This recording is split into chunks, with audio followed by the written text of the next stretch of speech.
was riding to Texas with my 45 in my hand. And any DJ come test me, then fall under the button. Yeah, you know, they never feel on the shot, never shot. They never feel on the shot. Sting them it's a shot them a shot. Let me turn up the volume upon this. Yes, Louie Rankin, rest in peace, Louie Rankin, the original Dandata. All right, sorry about I had some tracks mixed, but things got kind of mixed up, twist up. But anyway, had to play some classic tracks from the Dandata.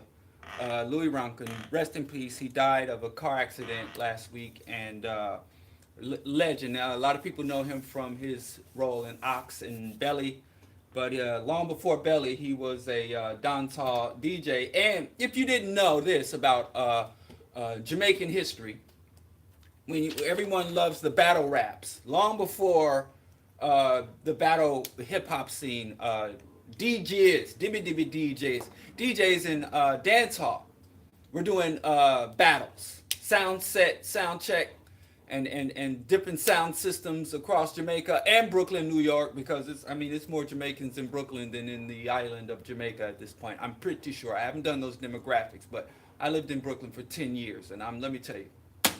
Okay, I once said, I got more rhymes than all the Jamaicans in Brooklyn. You know, Nostrand Avenue, the best ITAL in the States. You know, so anyway, the battle culture. You know, there's been epic battles going all the way back to the 70s. You know, Tiger and Zebra and, Cutty Rankin and Louie Rankin. Even the term ranking means you're ranking amongst other DJs and killing the sound system and killing up the set and killing all the dibby DJs. So Louie Rankin came from that culture, that battle culture, that hip hop. And we all know that hip hop was a fusion of reggae chatting or talking over the rhythm. I mean, if you've ever been to like a true West Indian club, you know, they talk over the rhythm. They chat. They call it chatting. We call it rapping. But it's all African music. See, we even though despite ADOS tell you we are just different and distinct people, but as John Henry Clark said, the only difference between a black Panamanian or a Jamaican or a black American is a boat stop.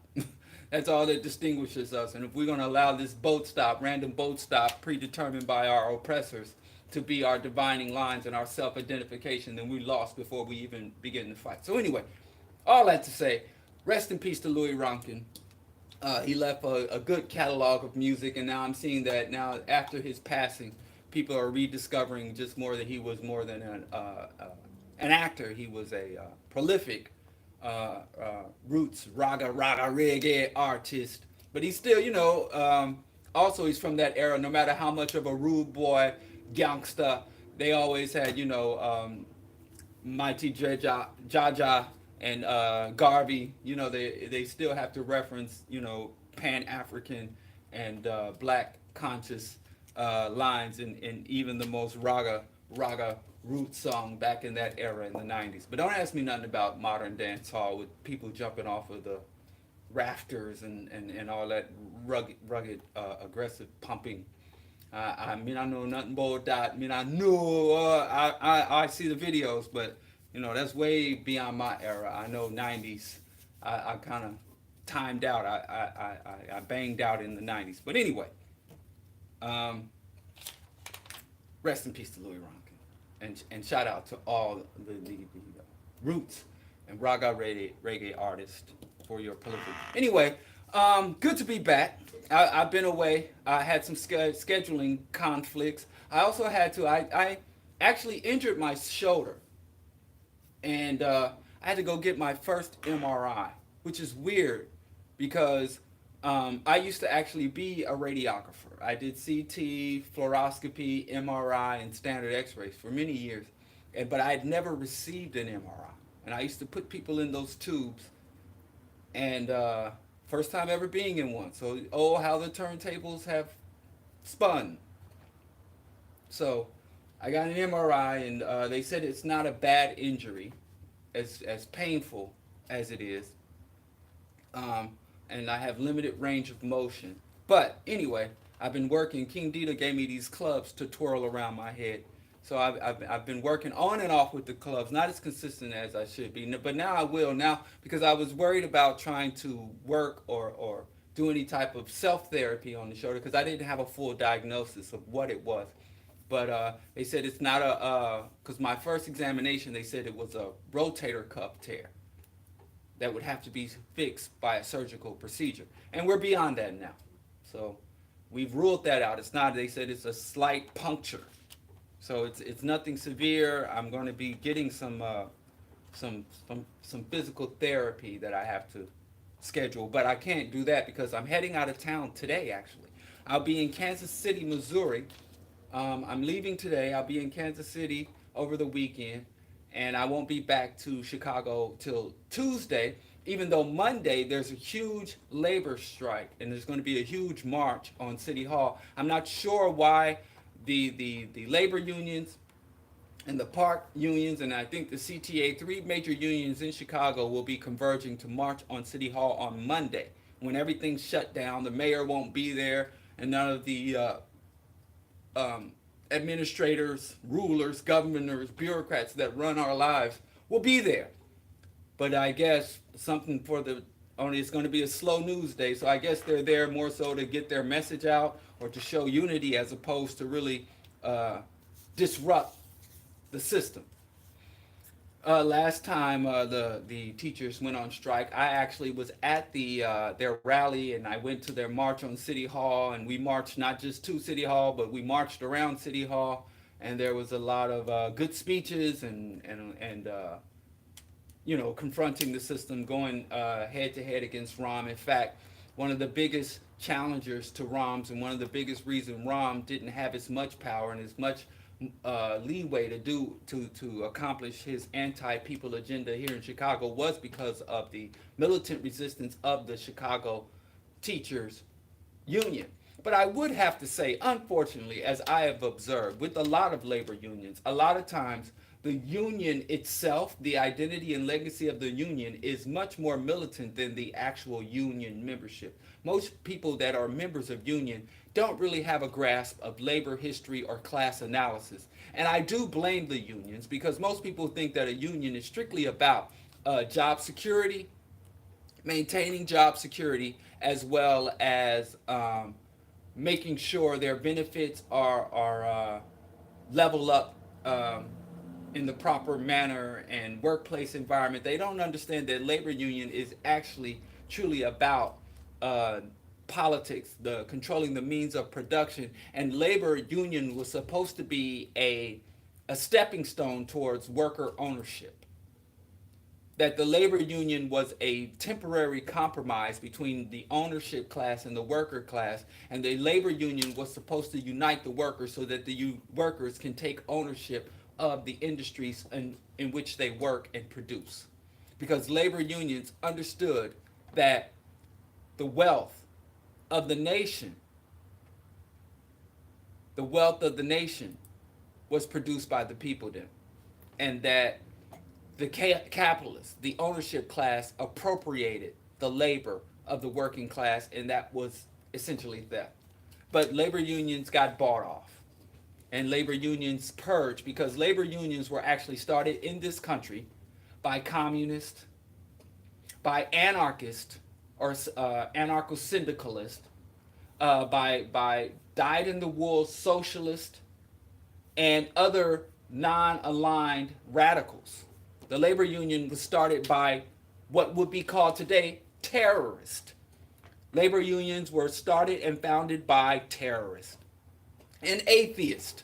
Some of the most undesirable people in American society were the ones who made it possible for children to go to school as opposed to go to work in mills or to go to work in coal mines. That gave us the 8-hour workday, wage increases, a minimum wage, OSHA standards, labor standards, proper equipment, and proper safe working environments all came from all the people we all hate today. Atheist, anarchist, communist, socialist, anarcho-syndicalist. That's where it came from. But we don't know that labor history.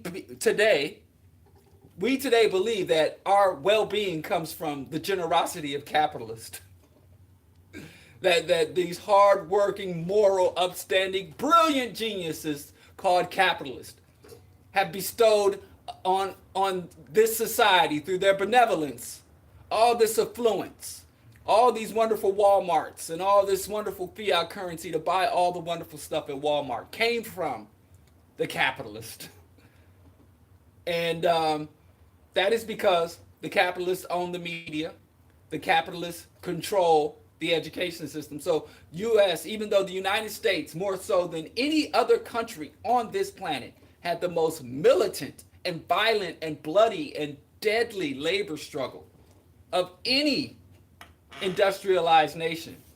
The average US citizen who is a member of a union. And now what is union membership? Down to under 6% of all US non-governmental US workers are in a union. And right now we're facing one of the longest labor union strikes in US history with the General Motors strike, United Auto Workers.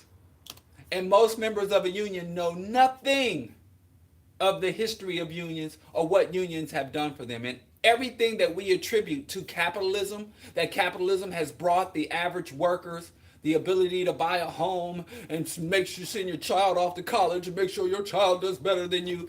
Everything we attribute to the capitalists are all things, without one exception. Every benefit we attribute to capitalism is something that the masses of the people had to fight and die to get. The capitalists literally gave us nothing. They only take from us. And now people say, oh, it was Ford. It was the Nazi.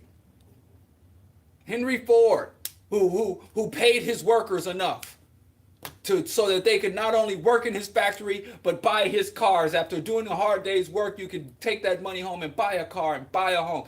Ford was such a good man. No, Ford was not. Ford was operating, he did not want unions in his, and Ford said, one of his most famous quotes besides kill all the Jews, one of his other famous quotes was, I hate that I have to hire a whole man when all I require are two hands. He did not see his workers as humans, but as extensions of his machines. And he didn't want to pay his workers money that they deserved, that they earned. He didn't want to compensate them for building his company. He wanted to donate money to the Nazis so that they can carry out their wonderful cleansing campaign to assert and bring about the Aryan race. And don't take my word for nothing I say on this show. There's a book that's kind of hard to get, but it's out there, written by your beloved Ford, called The International Jew. He lays it all out. He was not ashamed. But anyway, and I heard one time when I was a kid, I heard that Jews, they don't drive Volkswagens and they don't drive Fords. Those are two Nazi cars. And even now, I always try to, because you can't really tell who's a Jew, who's not a Jew, unless they're an Orthodox Jew. Now, I must admit, like the Orthodox Jews, I lived in just outside. I literally lived one block outside of Crown Heights when I lived in Brooklyn, right on Eastern Parkway. I was on the wrong side of Sterling Avenue, but I walk one block and I'm in Crown Heights, which was a West Indian / Hasidic Jew neighborhood. The West Indians dwelled there, but the Hasidic community controlled it, top, bottom, inside out. But that's not it.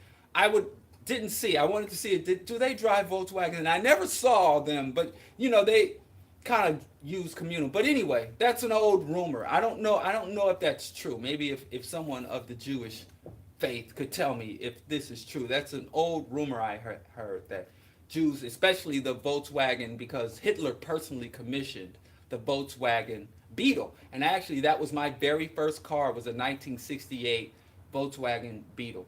And I was driving that around Crown Heights. I never saw any enemy. Actually, this is a true story.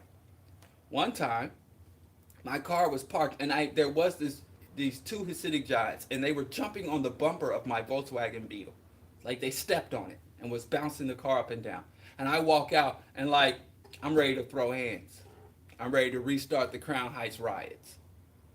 I don't know. I didn't take it as Volkswagen. But anyway, I don't even know why I'm bringing this up. I don't know why it's relevant, but it's true. I don't know how we went from the labor teachers union strike all the way to urban tales or urban myths about what kind of cars Jewish people. But I don't know if that's true or not. I mean, I could understand it if it was. I mean, but if black folks, well, I don't know if we could take that stance. Because, I mean, we couldn't drive any car. Because the only unifying ideology around the world is anti-blackness. But anyway, that's what it is. But then we also finding a lot of designers that black folks liked were Nazis and white supremacists, racist. There's a whole list now, Louis Vuitton and all that. But again, sorry to go down that rabbit hole. I'm a little sleep deprived, even though I'm not on the air. Usually when I'm not on the air, that means I'm really, really working and busy and running around. So I wish that when I wasn't on the air, I was relaxing, drinking, fancy drinks out of coconuts with umbrellas. But generally, if I'm not on the air, that means I'm grinding some other way, trying to keep myself on the air. The contradiction that I have to sometimes go off the air to stay on the air. Which means that I do need your support. If you can kick in. I don't think it's right that I have to personally subsidize the Bro Diallo show. That I actually do the show, produce the show, sustain the show, update the show, and I have to, kick in from my own funds. I think that the listeners should fund me, but that's just my thoughts. I got a lot of thoughts. I think we should all be vegan, Pan-African revolutionaries. If my thoughts were everybody's thoughts, the world would be different. But it's just I'm just sharing my thought. Not, these are just my thoughts. But anyway, support the Bro Diallo show if you can, because I mean, this is a listener supported radio show / podcast, and without the people's support, I'm not going to be here. And I do appreciate my supporters, because I would have been long gone. Even though I do supplement my listeners are giving me, if not even the adequate amount of money to stay on the air, they're giving me the inspiration to keep going, that some people are willing to kick in and not just be passive listeners. And also not just the people who have the funds to kick in, but the people who share, who subscribe, who help get the word out, who act as ambassadors for the Bro Diallo broadcast.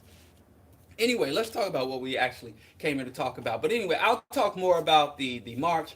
I'm sorry that I'm not going to be here Monday, because I hate missing all these days. But I will be in Kansas City, and so inshallah, I'm so blaspheming. But if at all possible, I will do a Q&A from Kansas City, a Q&A broadcast. Maybe I'll have one of my my good homies come on and do a Q&A with me for the Bro Diallo broadcast. Oh, I have a caller. I didn't even solicit caller. Hello, caller. You're on the air with Bro Diallo show. State your name or alias and where you're calling from. Hi, Bro Diallo. This is LLO K as in kangaroo, J as in Jack, at Gmail. Diallo KJ at Gmail. And then through there, I can email you and send you all my other contact information. okay, DialloKJ@gmail.com. Yes. Okay, great. Because I have a lot of resources that I can contribute to, from your online promotion and how to get up the user accounts and how to get the followers up, and I can contribute in that way as well. Cool. All right, and what are you doing all the way over there in Taiwan? Who are you running from? Oh man, I'm plotting, man. Actually, to tell you the truth, it's an in-between point. I fly back and forth from here to East Africa, and I go to Kenya and Ethiopia a lot, and it's only like a 7-hour, 8-hour flight from here. So I just put my parents and my family live in San Francisco, so it's like a 10, 11-hour flight back there. So I'm kind of like right in the middle of things. Oh, okay. So Globetrotter. Well, all right, man. I appreciate you. And that's my email. I'm gonna be out of town over the weekend, but as soon as I get back on Tuesday, I'm gonna be back to business. So look to, if you send me something, look to get back on Tuesday, or you can send the email Tuesday, and then we can start our correspondence from there. Thanks. All right. I'll send you off an email now, and look forward to listening to the rest of your broadcast. And thanks for taking my call. No problem. No problem. I appreciate you too. Talk to you soon. Okay. Peace. Okay. Keep up what you're doing. I've really got a lot of ideas, and I'm really inspired by everything that you told me here on your broadcast. And I've even convinced some brothers and sisters that live here. I mean, we black people are everywhere, and they're listening to your show here too. I appreciate it. Yeah, you did say some months ago you were going to start a study group, right? Yeah. And a lot of people, I got like 5, 6, 7 people like listening to your broadcast right now. Yeah. So it's just awesome. Just keep it up. I really appreciate it. I appreciate you too, bro. And any assistance I can give you with the study group, holla. But anyway, Tuesday. Okay. All right, bro. Take care. Peace. All right. So I guess, man, every day I'm proven wrong. You ask the universe, and the universe will sing glory, glory. But I ain't gonna get the Holy Ghost on y'all, because I'm already, it's 7:30. I got a lot to cover because of all the days I missed, but I've learned to humble myself. I don't try to cover everything. I've humbled myself, and I'm gonna start trying to just do what I can do to come through, and not try to go overboard or go underboard, but just stay right on punderboard. So anyway, let's get to some topics. Some things I need to say. I just had to scratch some things off of my notes and list because I just won't have the time to get to them. But I'm going to go ahead and evoke the great ancestor Khalid Muhammad, and by quoting what he would always open his lectures with, I won't be long, but I must be strong. So first, let's talk about Trump. Trump, check out. Wait, let me start that again. Trump, check out the Kashinami Trump. Long before Trump ever said he was going to run for president, there's this song called Fat Cats, Bigger Fish. No, not Fat Cats. No, it's called Freestyling at the Fortune 500 Club. And in that song by the communist hip-hop artist Boots Riley, one of the most prolific hip-hop artists on the face of the earth, that has been buried, his own record label buried him because he's a communist. And then, they want us to think that all we black folks want to do is get high, pimp hoes, and Jay-Z it up all over the world. Anyway, I digress. He made a song called Freestyling at the Fortune 500 Club, and it had DuPont and Getty and these other elite billionaires who run our world, who dictate our lives. And he imagined that if they were all together at the Fortune 500 Club, there are elite clubs where if you were there, people like us are there, we serving drinks. Anyway, they were freestyling. And they talk, and I can't play it on the show because it's laced with cuss words. Boots is very, very cussy. All right, play more of his music, but he's very, very cussy. Same thing with Wise Intelligent. Some of my favorite artists, y'all cuss so much, and I'm on AM radio. And I can get by. Sometimes I can slide in a cuss here or there, but y'all gonna get me kicked off the air. Anyway, so I'll just tell y'all go listen. But in that song, basically you have DuPont and Getty, two of the wealthiest legacy wealth, generational wealth families in the United States and global. They're not even in. These wealthy elites don't give a damn about countries. They live on, they own the earth. They're not patriots. The only patriot, you'll never meet a wealthy patriot. You only meet poor and working class patriots. Because patriotism is stupid. But I digress.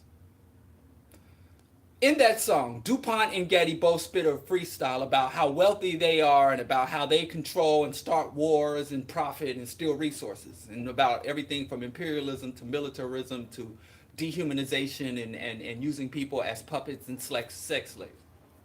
But then Donald Trump comes up. And they're DuPont and Getty and the other people there are like, oh, Trump doesn't belong here. Trump isn't truly one of us. Trump is white trash.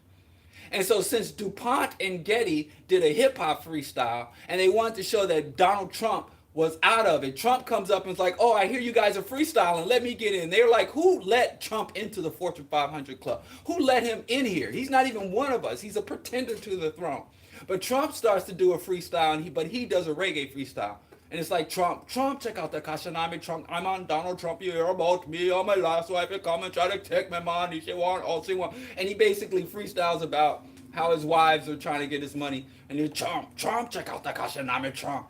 Anyway, for a long time, Trump is a narcissist. We all know this, but one thing that Trump has is that he's an outsider. He's always felt like an outsider, and he feels like the elites don't respect him. So even though Trump has a very strong desire to be seen as one of the elites and one of the highborn, and he believes in eugenics and that his breeding, that his mother, his ugly ass mama, and his decrepit ass racist father had come together and merged the sperm and eggs of these two dysgenic races, came together and fused to make a super ubermensch, a superman, a man above all men, Donald Trump. And he's tall in stature. I think he's my height. Trump is like 6'3". Me and Trump are the same height. Like 6'4", 6'5" with the hair. And he thinks he's this man of greatness, and no one recognizes his greatness, which is a sociopathic trait. A lot of sociopaths think that the world is ridiculous and stupid, and the reason why they know that the world is ridiculous and stupid is because the world does not recognize their grandeur, their greatness. So Trump has always felt like an outsider, and anyone who knows of Trump, even if you only know Trump through reading media and his appearances in the media, you'll come to recognize that Trump has this deep-seated insecurity about the elites. And Trump loves the elites and hates them for rejecting him, and Trump hates the poor, even though the poor whites love him. But it's not, I don't want to give the illusion that the poor whites, you think that it's trailer trash. Most of Trump's voters, his largest voting base came from the evangelicals. And evangelicals tend to have college degrees and be of the middle class and upper middle class. Now, when I say they have college degrees, they go to places like Bob Jones University and these other evangelical schools. So they live in this hermetically sealed bubble. The evangelicals of the United States, the true evangelicals. Now, you got black folks that are evangelical, that are fundamentalist Christians, but it's like black capitalists or black gangsters. Black evangelicals are pretenders to the thrones. They just mimic the behavior and the stylings of the whites, but they never capture the essence or have the true power and impact of the whites. Let that marinate. So when I say black evangelicals, you have to say black evangelicals, black feminist, black capitalists, because they are not capitalist, feminist evangelicals. Because when you look at how they roll versus how the white folks whom they are mimicking and imitating roll, it manifests different. But I continue to digress. So the evangelicals are educated, but they only go to their own schools. Many of them are homeschooled because they don't want to learn about evolution. That's one of their main things they want to get. Number one, they have their own private religious schools. That's why the evangelical George W. Bush, whom now everybody thinks is just this goofy little man, but he's a mass murderer who should be in a prison somewhere, but he's too busy spoon feeding. No, he's not spoon feeding. It's worse. He's hand feeding Michelle Obama mints, right? And you know, Michelle Obama's all pressing her breast up against his shoulders right in front of Barack Obama. And I thought Obama was a punk because he let the Republicans punk him out while he's in the most powerful seat in the world. And he kept getting pushed down and punked out by these old decrepit white Republicans. I thought that was the most punkified thing he ever did till I saw Michelle. She didn't even just leave it at. She was letting George W. Bush spoon feed her candy mints. And you know, every time they're together, she walk up and saunters up to Bush, talking about where my mints, daddy. But then when the older George Bush's daddy, George H.W. Bush, was in his wheelchair, she was all up on him in the wheelchair, giving him a lap dance. I'm like, damn, so that's the most punkified thing. So bowing down to the right-wing agenda was not the most punkified thing Obama ever did. He let them, you know, fill up his woman right in his face. But I digress. Sorry. Trump. Talking about Trump. Let's get all the way back. Let's bring it all, reel it all the way back in, y'all. Trump. Trump is insecure. Trump is in a very insecure place. Trump is one of the most useful idiots that has ever been elected to the White House. Nobody likes Trump, including Trump. But they like having Trump in office because Trump is laying down a legacy. What you don't even understand, a lot of things that you're angry about, a lot of things that are driving you to be discontent, a lot of problems we have in this society come from Reagan. And I talk all the time about the horrible things that Obama did, and I play a hate I really play a hate on Bill Clinton. But to be honest with you, you got to go back to Reagan to really get an understanding of neoliberalism and the current state of affairs, nationally and globally. So presidents do damages long before, even though if you hate Obama now, the true impact of Obama's policies won't even be felt for another decade. Obama told y'all. Obama said with his own mouth, he was like, listen, the government is like a giant oil tanker. You can't just turn it around. You can't just hit the brakes and turn it around. He said it's a very slow moving thing. So Obama said you have to implement things now that will take effect and you'll feel the impacts a decade or two later. So we ain't even suffering under Obama yet. We're pissed off at Obama and we got our complaints. Some of y'all love Obama. I don't know if I've alienated all the Obama supporters. But y'all think, I'm telling you now, for long after Trump's bloated corpse is buried, wherever it's going to be, wherever he's going to be buried, or he'll probably be like that racist Walt Disney and have his head cryogenically frozen because they fear death. Until, he's probably going to have his head frozen and grafted onto a cyborg in another 1,000 years. Who knows what the plans? He's a madman. But long after Trump is dead, he's appointed literally thousands of judges. He's made so many more lifetime appointments in 1 year than Obama did in 8. And that goes from 2 Supreme Court justices, the appellate courts, all the federal judgeships all over the nation.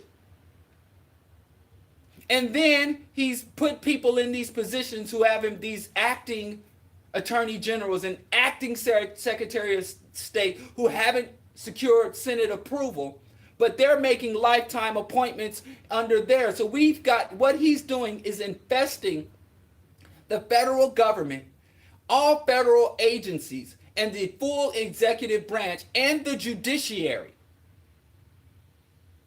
Because you have the legislative, which makes the laws. But it is the judiciary under the executive branch that validates the laws, that hands out, that metes out the penalties. And basically, it is the executive branch that enforces the laws. So it doesn't matter what laws the Congress writes.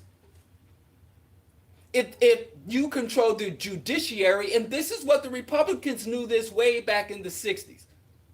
When the civil rights legislation was passed and black folks got our full voting rights, they understood that, the liberals, the progressive, the blacks, the immigrants, the Democrats have a larger umbrella. They will have a larger voting bloc than us. So way back in the 60s, the Republicans knew that they would have to figure out how to govern from the minority. How can they maintain power and subvert democracy? And there's a book called Rat Effed, but it spells out the curse word. I don't know why this guy would name his book Rat Effed, because it's really hard to get. But the book is called Rat Effed, but instead of, it's like RATF ** KED. And it talks about this conspiracy, and it's one of the best books I've ever read on the issue of how now and I know I hate when I say this because I have to speak in the common terms, and I don't really have time to go down all these rabbit holes when I say that the Republicans are trying to subvert the American democracy. And then some of y'all real slick, and y'all be like, wait, America was never a democracy. Boom, and you got me. But yes and no. America is a democracy of the affluent, which means that the founding fathers said that we want a democracy of the affluent. So democracy in the United States belongs to white, male, landed gentry. White, male, landed gentry. And the suffrage has been expanded. And over that, from starting with if you have 10 white, male, landed gents, then those 10 men are the Democratic voting bloc. It's just like the Greek and Roman democracies. In Greek and Roman democracy, which the U.S. democracy is based on, to the extent, even though the U.S. Constitution is based on the Iroquois Confederacy.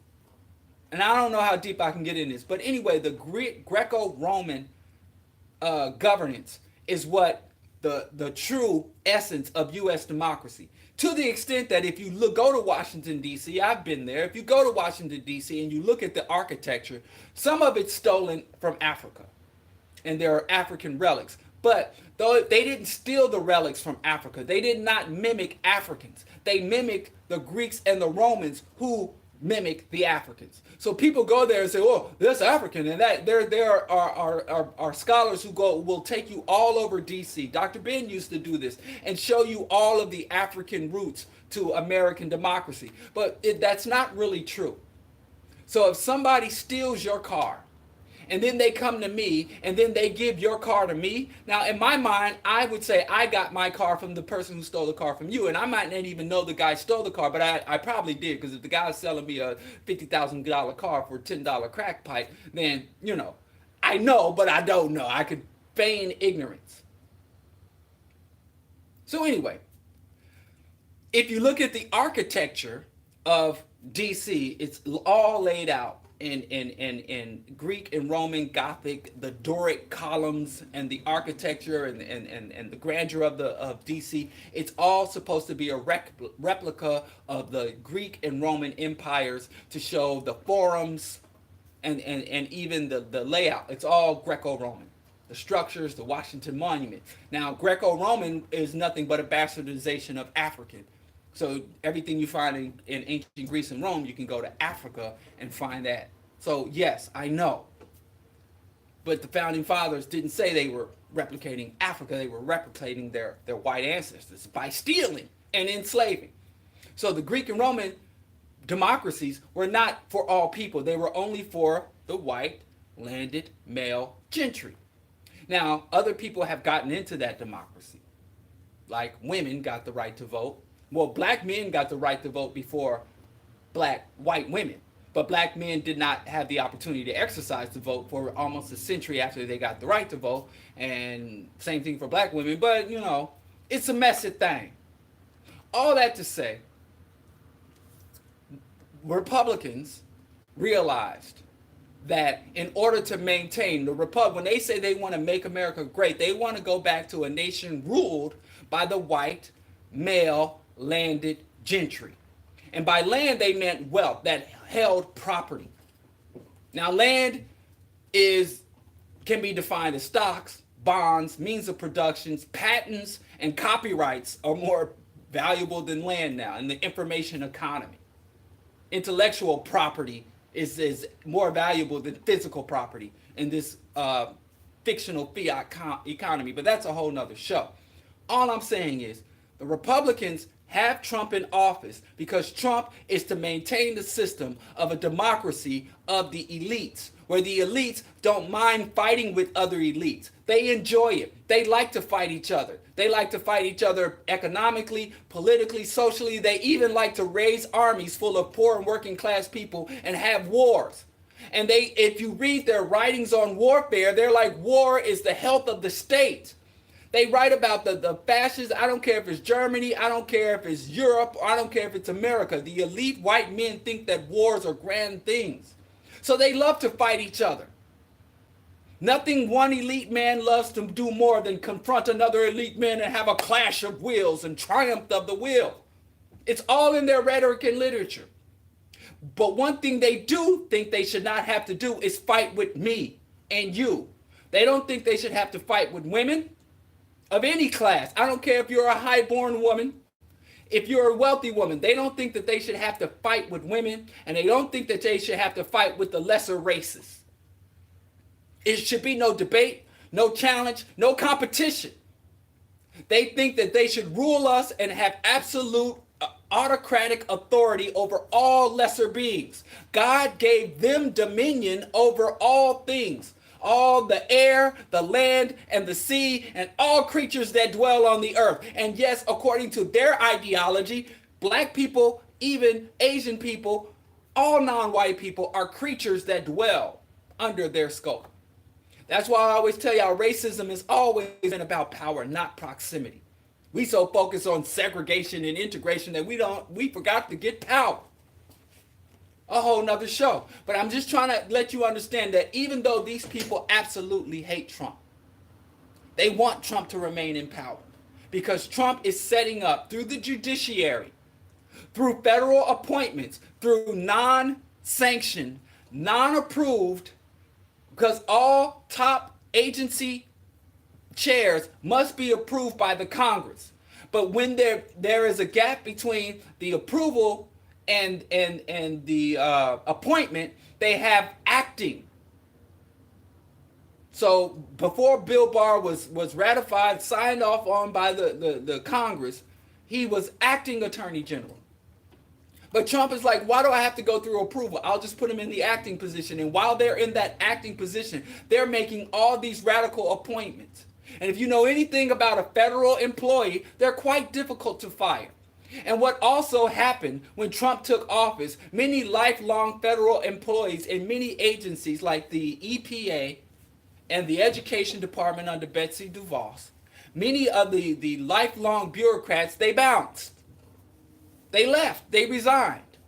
And this is by design. They say make their work conditions so inhospitable, disrespect them so deeply that any self-respecting government bureaucrat that was really there to do their job and committed to providing services to the citizens and constituencies of the United States, they left.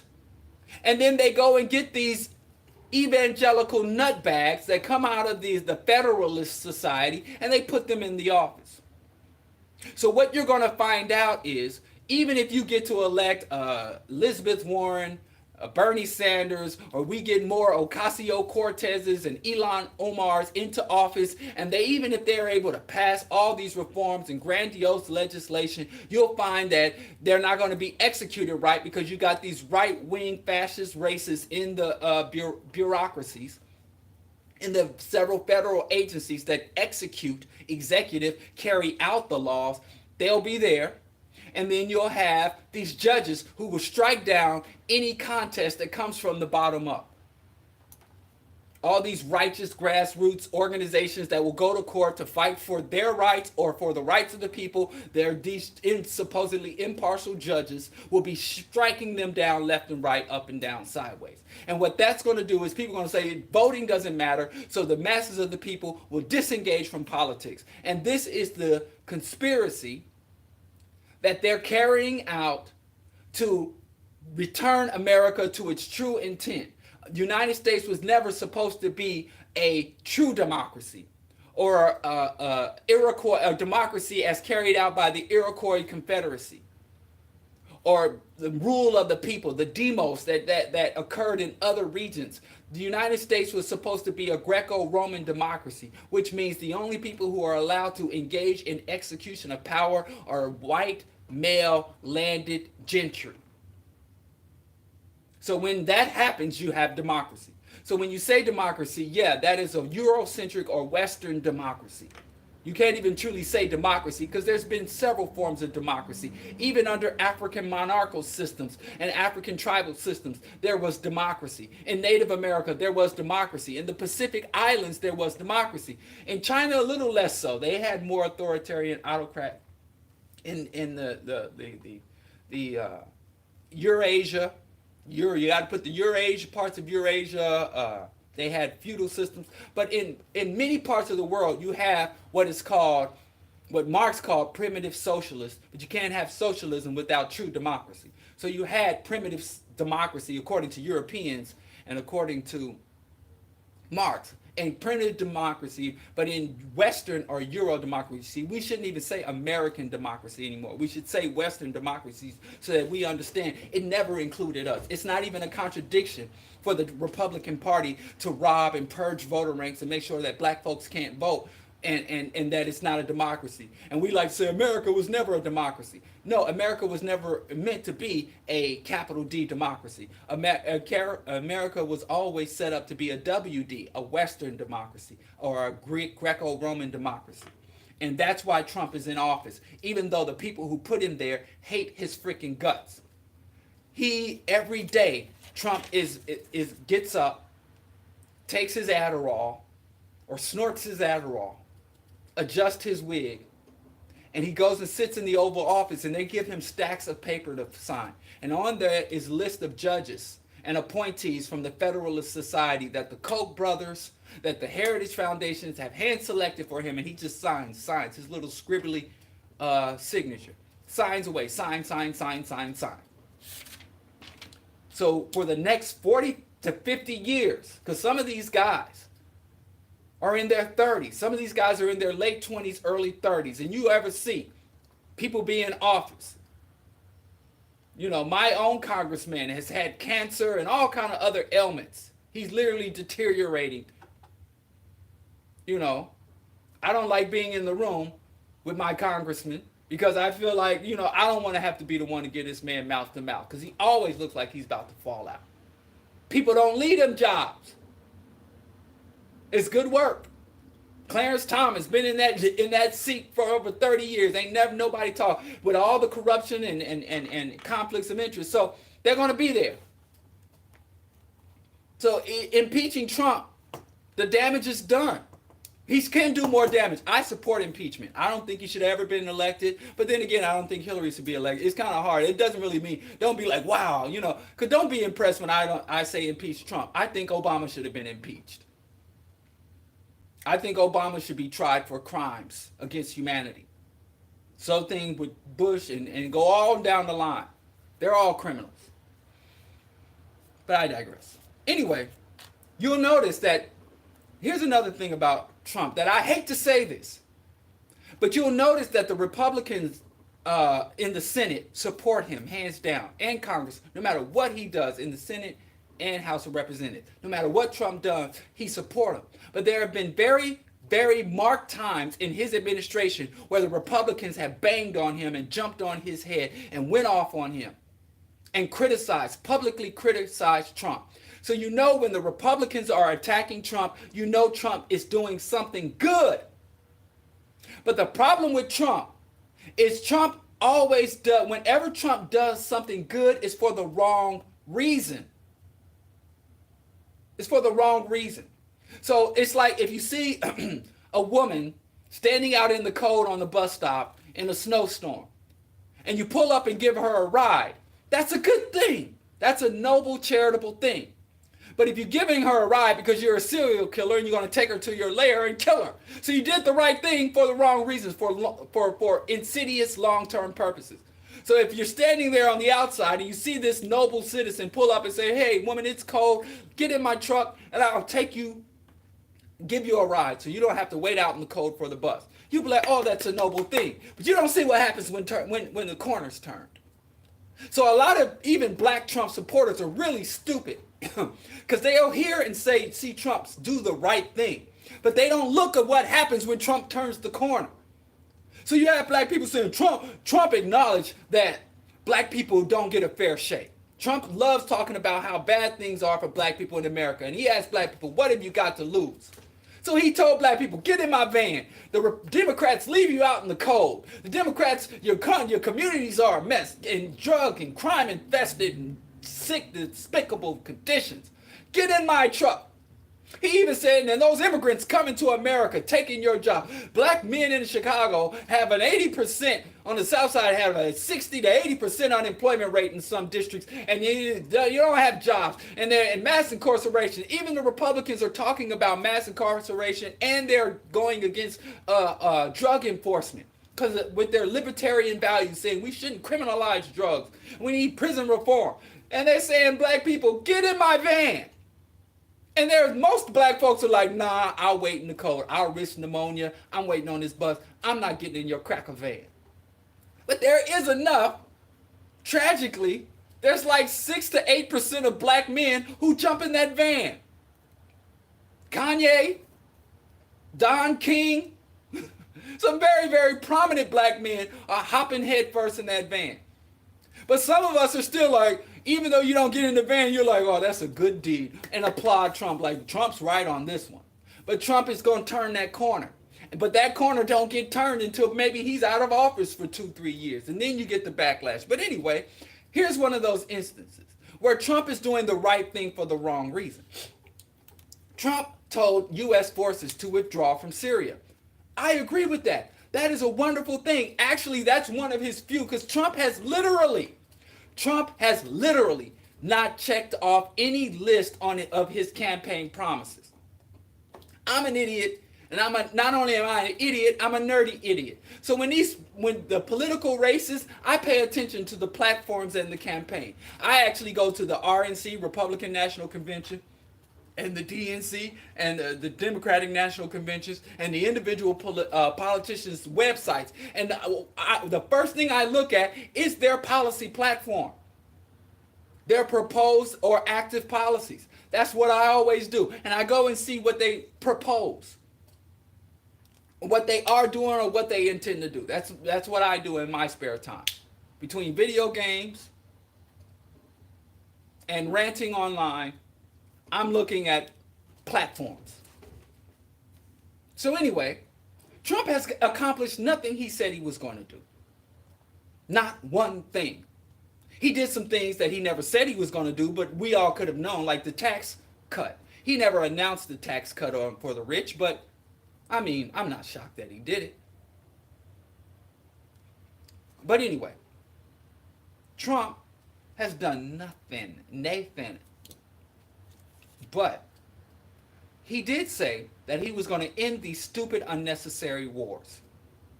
He has not ended any stupid, necessary war, and he has actually taken steps to expand stupid, unnecessary war. Just like Obama did. So Obama did the same thing. Obama promised to retract or end the unnecessary conflicts in the war on terror and get us refocused on the true mission, which is keeping America safe from global terrorism. Remember Obama's speeches. But y'all don't even remember what Trump promised, let alone what Obama promised. And I forgive you. The media and the educational system is wiggity, wiggity, whack. So anyway, I continue to digress. Trump pulls out of Syria. And Lindsey Graham, Mitch McConnell, and all the Republicans go at his neck. Oh, this is unacceptable. Oh, this is tragic. This is irresponsible. They go at his neck. So by the time you see people like Mitch McConnell and Lindsey Graham attacking Trump, you know Trump did the right thing, even if it's for the wrong reason. Now, the right thing was to do is extract U.S. troops from Syria. And Trump also wanted to negotiate with the Taliban, which is an intelligent thing to do. If I was president, after I wrote a reparations check for black people in the United States, I write a reparations check for black folks in the Caribbean, Latin America, everybody. I'd be like Oprah and Cars. You get reparations. I would withdraw troops from Syria. I would withdraw U.S. troops from Afghanistan. I would shut down the green zone and withdraw troops from all those places. And I'd be assassinated before lunch on my first day. But anyway, that's the appropriate thing to do. And the Republicans went at his neck. Go look it up. It's all over the internet. And these are people who, no matter what Trump does, even if Trump commits high crimes and misdemeanors. These are people who have defended Trump in all of his machinations.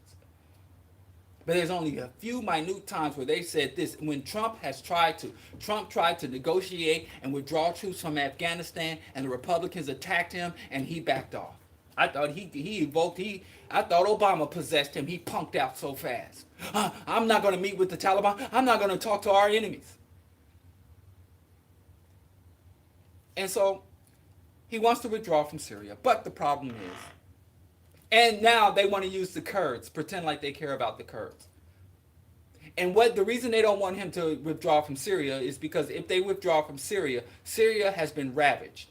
And the Iranians and the Russians want to come in and help to rebuild Syria and gain access to Syria's resources. So it has nothing to do about the liberty and freedom of the people. It's all about control, domination of natural resources. But now they're saying they don't want the Kurds to be slaughtered. The Republicans are saying, we don't want the Kurds to be slaughtered. And right now the Kurds are being slaughtered because the U.S., Trump was asked by the president, a murderous dictator in Turkey, to get his troops out of the way because they want to carpet bomb northern Syria to kill off the Kurds. And I might talk about Kurdistan and how the Europeans created all this. This is all backwash from European imperialism. But the Turks are, think about the Armenian genocide. The Turks are very, very, Turkey is a European country, so it has a history of genocide. I mean, Turks will do genocide. Now, Turkey is the only predominantly Islamic country that is a part of the European subcontinent. Eurasia. Europe is a continent because white folks say so, I guess. Anyway, the Turks have a history of committing genocide, and they have expressed and demonstrated their willingness to exterminate the Kurds that are on their border. Because Kurdistan, the Kurdish people, live in Iraq. Their historical home, because the Kurds used to be part of the Ottoman Empire. After the Ottoman Empire was destroyed in World War II, the British colonial powers came and carved up all that land. So Iran, Iraq, Pakistan, all of that region, Afghanistan, was carved out just like Africa by European powers. All those borders were set. But then you have like the Pashtuns and the Persians and the Arabs. You had all these different ethnic groups that were separate people that were all grouped together in various nations. And so the Kurds, who were once a majority in Kurdistan, became minority in like 5 or 6 different countries. And they want to reform the great Kurdish Ottoman Empire and Kurdistan. They want to cut off territory from Iraq, Afghanistan, Syria, Turkey, and they want to take territory from all these countries to reform their country that the Europeans cut it into pieces. And each of those countries are like hell to the no. So Iraq has slaughtered the Kurds, the Turks want to slaughter the Kurds, and the Pashtuns want to slaughter the Kurds, and all of that, right? But so the Kurds have always been like, listen, anybody that comes from the outside that want to help break up these countries so that we can form our own countries, we'll work with. So when the communists came in, Kurds fought with the U.S. The Kurds fight with anybody. If you as an individual went to Syria, went to Iran and say, listen, I want to fight the government of Iran, or I want to fight the government of Jordan, the Turks will help you. All you got to do is say, listen, if I overthrow this government, or if I overthrow this regime, or if I overthrow this monarchy, I promise you I'm going to cut you some land, and the Kurds will fight with you. So the U.S. goes into the Middle East since the 80s, since the Cold War era, has been going really, I mean, this happened in 1915, Kurdistan got broke up. So really, since the early 1900s, the Western powers, anybody that goes into the Middle East, that wants to do some dirt or overthrow somebody, the Kurds are like, listen, they're basically mercenary forces. And all you got to do is say to the Kurds, listen, if I overthrow Saddam, if I overthrow Erdogan, if I overthrow the Iranian caliphate, if I overthrow the Iranian theocracy, If I overthrow the house of Sauds, I'm going to cut you off. I'm going to break you off with some of your own land and your own territory. And they take up arms. And what happens is when the European imperial powers come there, they make this promise to the Kurds. The Kurds will say, "Oh, I'm a communist," and the Kurdish Communist Party will fight. Or, "Oh, we're fighting for democracy," and they'll take up arms and fight for the capitalist empire. And then when the United States gets what it wants, it says, "Well, I got my money, I got my oil, I got my territory, I'm out." And they leave the Kurds hanging high and dry. And then the people in the region are like, when the foreigners came here, the Western, the great Satan America, or when the godless communists came here, you fought with them. So now we're going to get revenge and kill all of y'all. And that has happened, at least in my own short, pitiful lifespan, that has happened at least 3 times. And the Kurds keep doing this. It's weird. It's really weird. I thought black folks was falling for the okie doke, but we fall for the okie doke, man, you know. But I mean, the Kurds, what is up with those people? I mean, if I was Kurdish, I'm like, listen, don't come to ask me for nothing. So the Kurds help America fight the Taliban, fight ISIS, and now they're getting slaughtered after taking up arms. The Kurds help the Russians fight the Mujahideen. But I digress. It's just an interesting story, but it is right. Trump is pulling out, which is the right thing to do, but he's doing the wrong reason. The reason he's pulling out is to give the Turks an opportunity to slaughter the Kurds that are on their southern border. So he's literally doing a good thing for the wrong reason. And I support U.S. withdrawing troops from any foreign territory. They have no right to be there. There are no foreign troops stationed on U.S. soil. And there should be no U.S. troops stationed on any foreign soil. There's no justifiable reason for any of them to be there. And as a citizen of the empire, it is my responsibility to articulate that. So even though, again, we go all the way back to why Trump is there and what Trump is doing. But anyway, Trump picked up the Kurds at the corner because he saw them out in the cold and said, "Hey, get in my van." And then he drove them around the corner to be slaughtered by Turkey. So even if you are, you know, because a lot of black people, they like, it's a shock factor. I support Trump. It makes you cool. It makes you stand out from the crowd. A lot of black Trump supporters are so proud of themselves, so stuck up on themselves. But they're getting played. But anyway, spent too much time talking. I wanted to talk about Haiti and the Petro-Caribe. Let me talk about Uganda for a second. And then we're going to go to the topic. And forgive me for overindulging myself. And I hate that. I hate that I have to do this, but it's also what we're having to deal with here.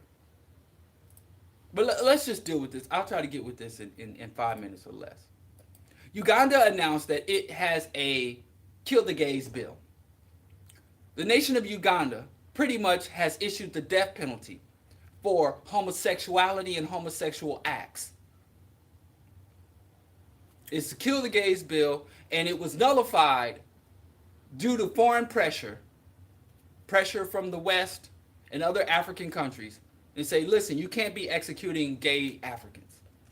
But Uganda has said, the Ugandan leadership and this guy called the Ethics and Integrity Minister, literally, you can engage in thought crimes in Uganda. Very regressive. But anyway, he said homosexuality is not natural to Ugandans. But Ugandans are not natural. Uganda was an invented country. Uganda was created by the British and the Portuguese. If I remember correctly, I don't want to go off the dome.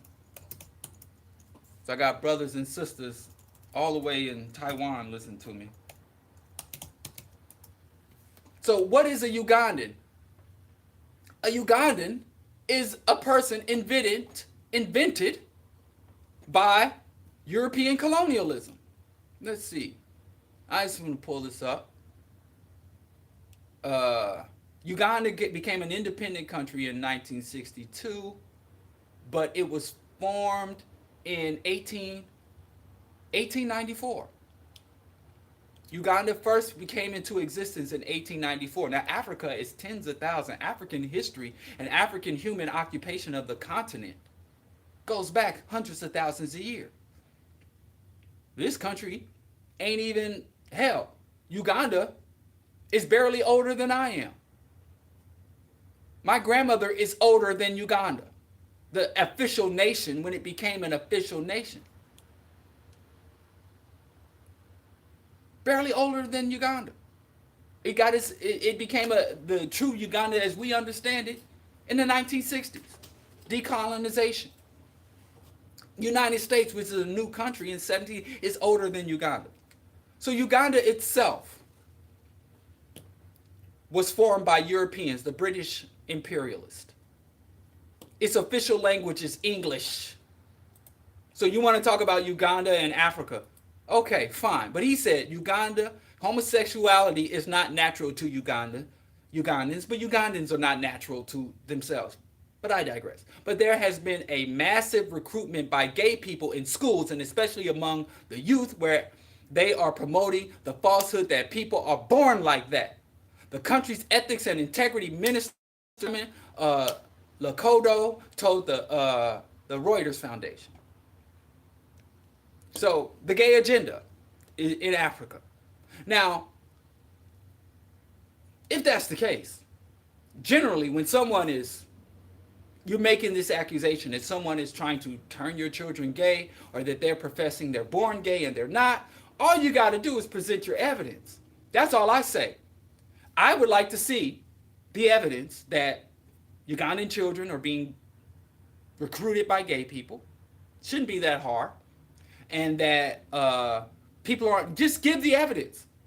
Generally, if somebody says, if you say or do this, I'll kill you, they generally don't have evidence against you. But I digress. But that's not even the thing. They're attacking her. I'm a straight dude, so I could go to Uganda, I'd be cool. Cool in the game. Nothing to fear for me. Right? And whenever I see this, even when Mugabe came out and said, when the president of Zimbabwe came out and said, I'm going to kill the homosexuals, first thing I did was look at everything but the homosexuals. I looked at the economy. I looked at the levels of poverty, corruption, and the other demographics related to the people, employment. And then when the president of Rwanda or the president of Gambia says, we're going to cut the throat of homosexuals, first thing I go and look at is at the money. Because usually when an African leader, even Jomo Kenyatta, it used to be, prior to the gay rights movement, it used to be when an African leader was up to dirt, an incompetent, corrupt African leader was having issues, the first thing they would do is say, the colonialist. They would tell the African masses who are suffering that all their problems are because of the British crown. And yes, the Brits are the enemies of Africans, but that wasn't the direct reason why they were suffering. And I hate to say this, but these corrupt leaders engage in what is called scapegoating. It's no different than when Trump is telling white America that they're suffering because of Mexicans, Hondurans, and other people from Latin and South America and the Caribbean, Haitians coming to this country to take your jobs. That's called scapegoating. A scapegoat is literally when you had valuable livestock and you sent them out to pasture, you would take a goat and tie it to a peg. And so when the wolves or a tiger, depending on if you're in Asia, whenever the predatory animals would come, they would eat the goat.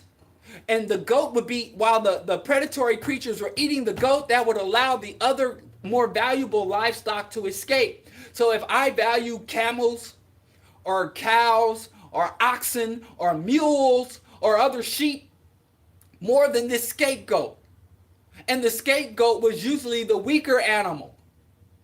So whenever you send out your animals to graze in the open fields, you put a scapegoat.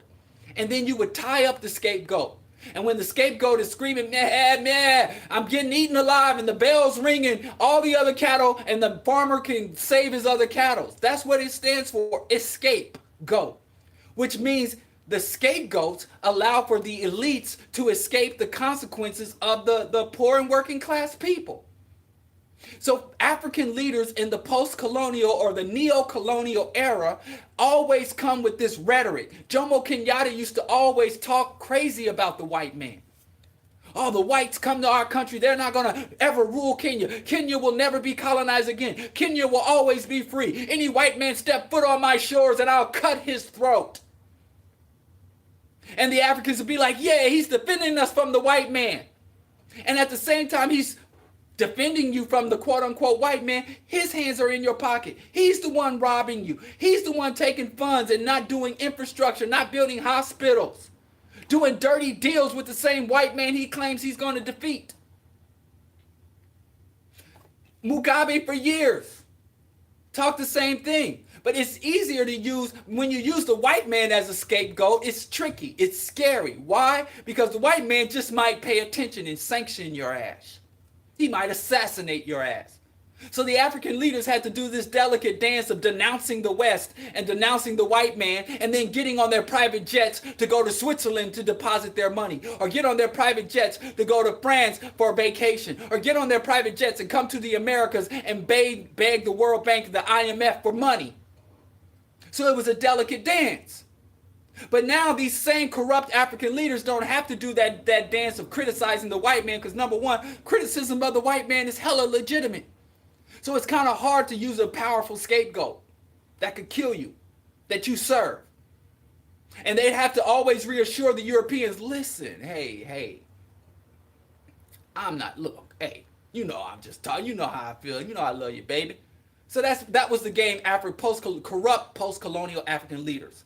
Mugabe, Mobutu, burn in hell. Even, well, Mandela never played that game to his credit and discredit, but that's a whole nother thing. But many corrupt African leaders played that game.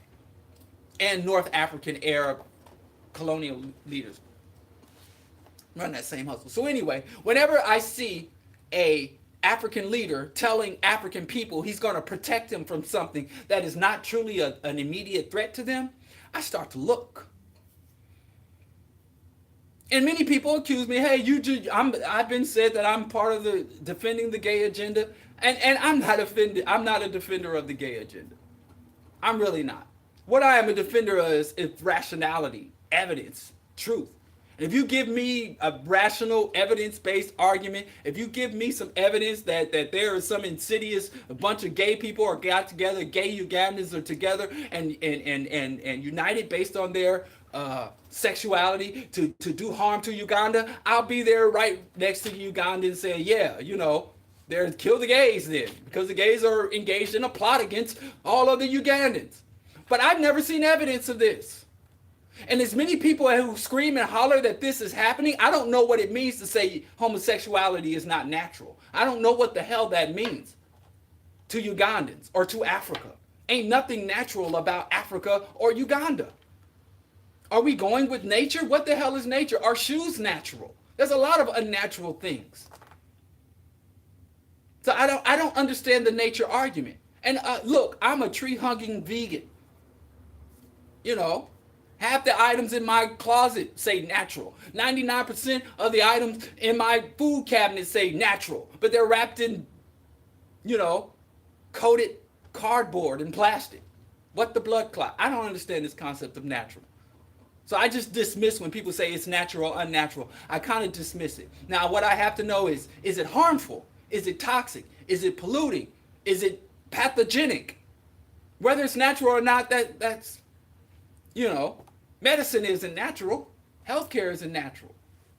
Marriage between a man and a woman isn't natural. Ain't no marriage in nature. Marriage license and ceremonies and wearing these stupid rings. So anyway, let's talk about Uganda. Uganda is attacking homosexuals because they are not African.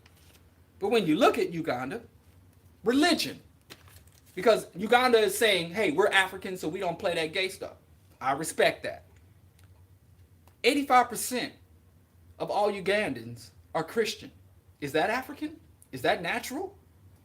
39.3, yeah, I looked it up. I don't know this off the dome, so that's why you're getting the points. Normally I round up or round down, but I want to really drive this home. 39.3% of of all Ugandans are Catholics. Catholicism is bigger in Africa than it is in Europe. And yes, the Catholic priests are doing the same thing in Africa that they did in the United States and throughout Europe, Ireland. They are raping and engaging in the molestation and trafficking of young children. But in Africa, there's no big uprising because the church is more respected. That's why they got along with it so long in the West, because it's so well respected. So like in the United States, there's been a reckoning, all these lawsuits and people coming out, and many priests have been jailed. And I don't know why there's this thing going around when people talk about R. Kelly or Cosby, they always say, oh, the priests never go to jail, when there's literally a website that details every single priest.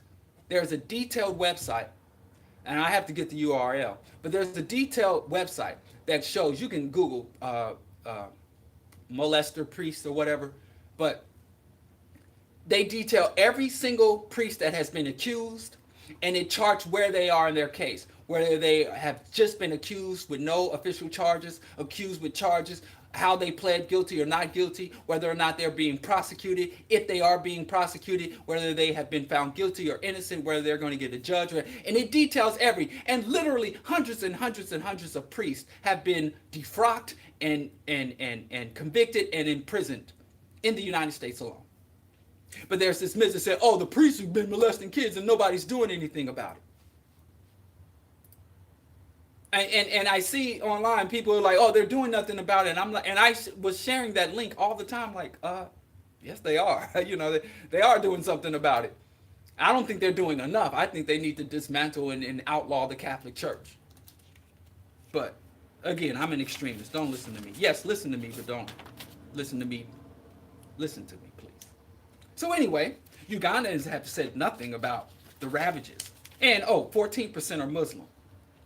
Do I need to go over the history of Christianity in Africa or Islam in Africa, or what Islam and Muslims are doing and what Christians right now, evangelical, and every week you look at the international press and there's a new Christian missionary or some kind of madrasa that's found to be sexually abusing and sexually predatory. And in fact, the pure Ugandans got reported.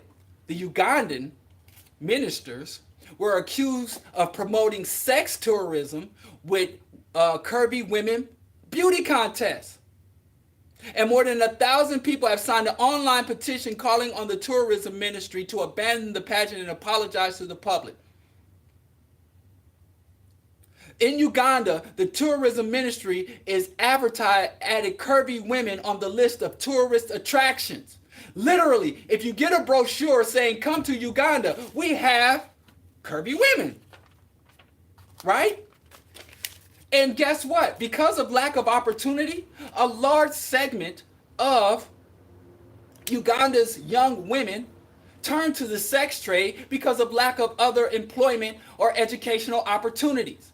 And because of the expanded sex trade that involves girls, young girls, children in Uganda, which is, if you can look up the list of nations that there is sex tourism, and a lot of wealthy pedophiles like the one that allegedly killed himself, Epstein, they go to places like the Asia and Africa to have sex with children, and the ministers know this, but because they come in and get in luxury hotels and pay for limo service and pay bribes, everybody turns a blind eye. They want to stop two adult men from doing their business, but they have a burgeoning sex tourism trade, where foreigners come to Uganda to take advantage of the poverty and desperation.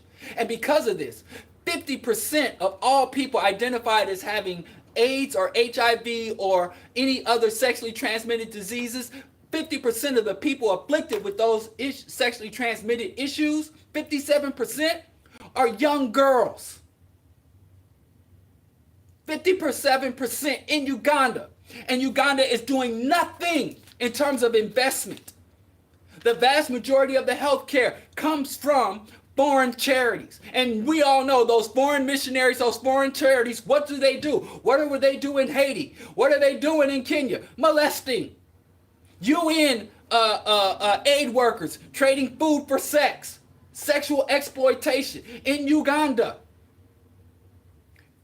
And what is Uganda doing? What is the life expectancy of Uganda? 53 years. 38% of the population of Uganda lives on less than $1.25 a day. But the Ugandan minister is telling them, we'll kill the gays. We'll protect you from homosexuality. Not from hunger, not from foreign sex exploitation. But there's an article, you can find it at Reuters, written by Nita Bala, a black woman. It ain't the white man making up lies about Africa. Uganda accused of promoting sex tourism with curvy women beauty contests. And they're telling men, and these promotions are sent to Europe mainly, saying, come to Africa. We got curvy women that will be your tools. But let's look at the economic front. We already know that Uganda is one of the poorest nations. And yes, we can say, yeah, Uganda's poor. But when you look just like Zimbabwe, Zimbabwe literally has starvation. But when your leader's a billionaire, yes, it's the white man's fault. But who is the white man's ally in this exploitation? But there was another article. I had read this years ago, and I read it, thought it was a shame. But it made me, first thing I thought about when they said the kill the gay bills came back up. It says Ugandan Asians dominate economy after exile. When Idi Amin came to power, after the post-colonial struggle, when Idi Amin came to power in the 70s, he said he came to power in 71. In 71, he said every single one of these Asians, all non-African business owners, better be out of my country before sundown or I'm going to take your heads. And said about 50,000 Asians were forced to leave Uganda, leave the country in 1972 on the orders of former military ruler Idi Amin, who accused them of milking Uganda's economy. At the time, they owned 90% of the country's businesses and accounted for 90% of Ugandan tax revenues. 90%. And these Asians are racist. Look at the cast, from India. Look at Gandhi. They hate us. They call us kafirs. And he said, get the hell out of my country. Right? But in 1986, the same president, Museveni, who says he's going to kill the gay Africans, gave an open invitation for the Asians to return and take back their businesses from the black people. In 1986. And despite making up less than 1% of the population, they are estimated to control 65% of the economy. So they're down from 90%, but it's growing. One of those who came back today is the country's richest man. The richest man in Uganda is not a Ugandan. Is that natural? I'm going to try to pronounce his name. Sudhir Ruperlia. Let me spell his last name. Ruperia. LIA is worth an estimated $800 million. The richest man in Uganda is not born, raised, or of Ugandan or African descent. And let an African go to, right now, they lynching black people all over Asia and India. They got no love for African people. The Dravidians, the untouchables, the Dalits, racist AF. And it's the same president that's going to cut the throat of black gays laid out the red carpet for the economic colonization of his own country.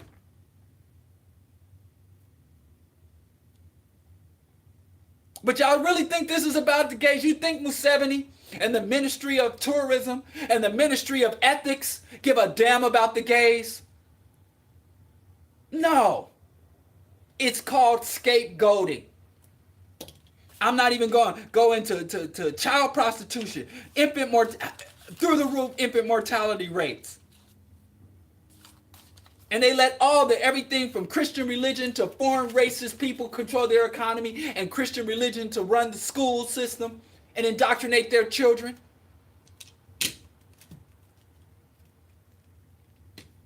And our people suffer. And instead of having the people rise up and pan-African liberation to retake their nation, you want to have poor Africans chase after other poor Africans with machetes because somebody called somebody else a sissy. And it's the same thing happening here. Our black leaders who have no real idea on how to liberate us, on what proper actions to take. Our African leaders who know what it takes to free us, but they understood if African people get liberated, then they no longer have a source of power and influence. For many of our black leaders, black suffering is their currency. If it wasn't for the diminished state of African people, they wouldn't have a platform. They wouldn't be able to shake down corporations for millions of dollars, Jesse, Al, Louis. So I can get you, many of us heterosexual people, we don't know any gay or trans people that we know of. And we don't know none of it, so it's something foreign to us. Ooh, it's scary. They trying to turn me gay. I saw two men kissing on the TV. It's the end of the world. While the real problems go unaddressed. While the real issues of the people go unaddressed.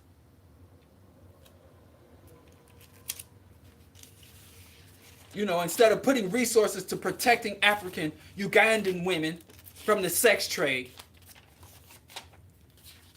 you want to go after consensual male.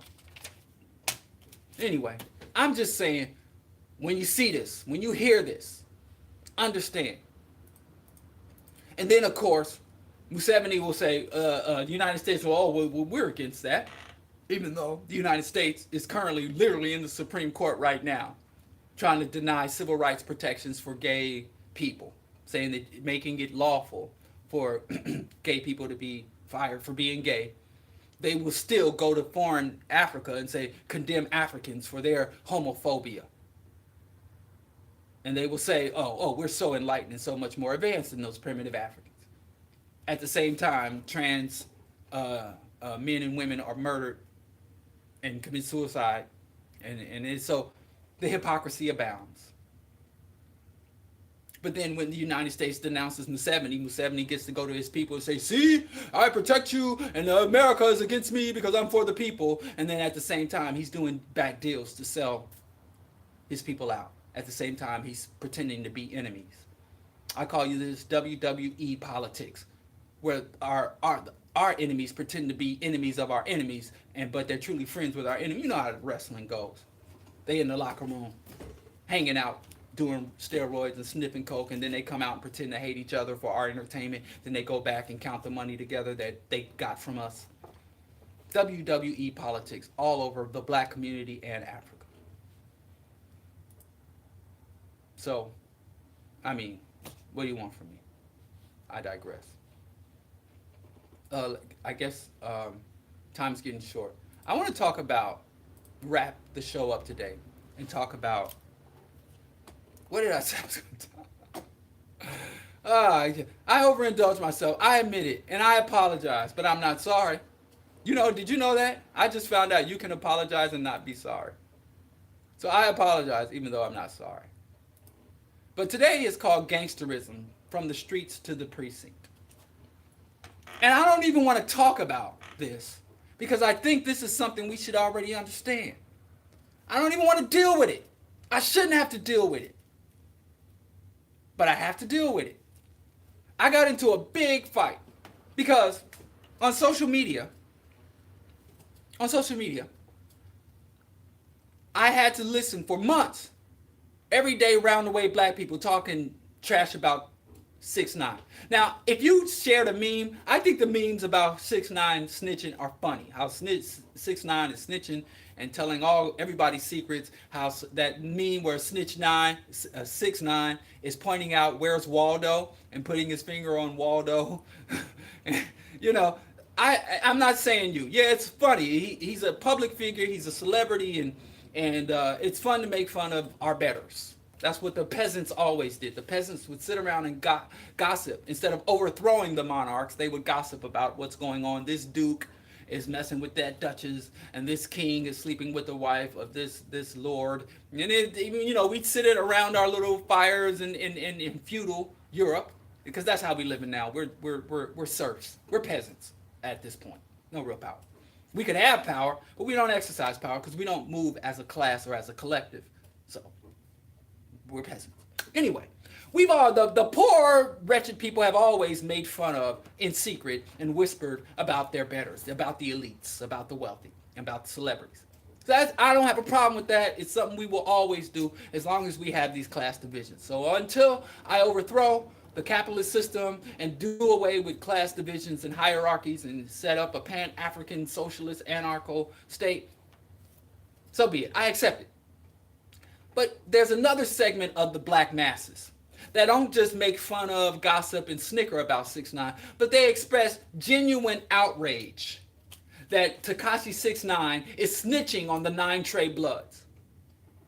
That Takashi 6ix9ine and a lot of celebrities, what's his name? Snoop Doggy Dogg, who has a full entourage of bodyguards and bulletproof cars. I remember they put in a Source magazine one time after Tupac and Biggie got killed. A lot of the famous rappers really beefed up their security, and Snoop Doggy Dogg had spent like $250,000 on this customized van that was bulletproof, and tires, you could stab or shoot the tires and they didn't deflate. And it's the kind of cars that diplomats and presidents, heads of state ride around in, and he put all his money up and had this security detail. And if you also know, which has also come out in the 6ix9ine, many of these rappers, these gangster rappers, their security detail consists of off-duty or retired police officers.